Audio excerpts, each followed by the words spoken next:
La fin de semaine a été funeste sur les routes de la province. Les vacances de la construction sont toujours une période propice aux accidents de la route. Et Jérémy, on l'a vu en fin de semaine, il y a 5 personnes qui ont perdu la vie sur les routes. Oui, notamment 2 accidents mortels dans la région de Chaudière-Appalaches. Samedi, un cycliste d'une soixantaine d'années est mort à Saint-Michel-de-Bellechasse. Dimanche, c'était un motocycliste qui a fait une sortie de route à l'autodrome de Montmagny. Les 3 autres accidents dans la province, en Estrie, dans les Laurentides et au centre du Québec.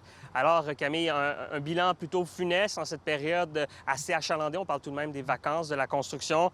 L'an dernier, pour l'entièreté des vacances de la construction, on avait répertorié 22 décès. Donc, la vigilance est de mise pour ces automobilistes.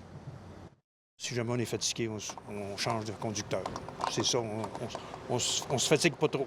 Il y a beaucoup de trafic et je trouve que la circulation sont assez prudents. Il y a beaucoup de monde, plus que ça augmente les risques. Moi, je me dis d'arrêter souvent, même, parce que ça nous rallonge pas vraiment de plus, là, même si ça nous rallonge une demi-heure. C'est pas grave, là, si ça te permet de rester en vie, prends-là ta demi-heure. Bon, et Jérémy, les vacances ne sont pas terminées et CA Québec invite les automobilistes à redoubler de prudence.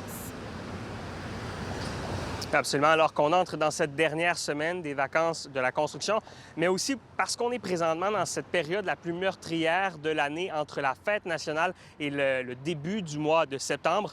Donc, CA Québec conseille notamment à la population d'éviter de conduire fatigué, mais aussi d'éviter de prendre le volant après avoir consommé de l'alcool.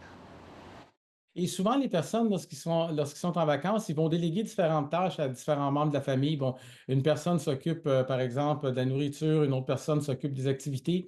Mais la personne qui a pour mission de conduire, on devrait la laisser conduire et avoir des périodes de repos suffisantes pour s'assurer que tout le monde puisse profiter de ses vacances. Souvent, on a tendance à oublier et ça prend souvent des manques d'attention. Ça ne pardonne pas. C'est pourquoi il faut répéter le message abondamment. La Sûreté du Québec prévoit maintenant faire un bilan plus complet de la situation une fois les vacances de la construction terminées. Merci, Jérémy.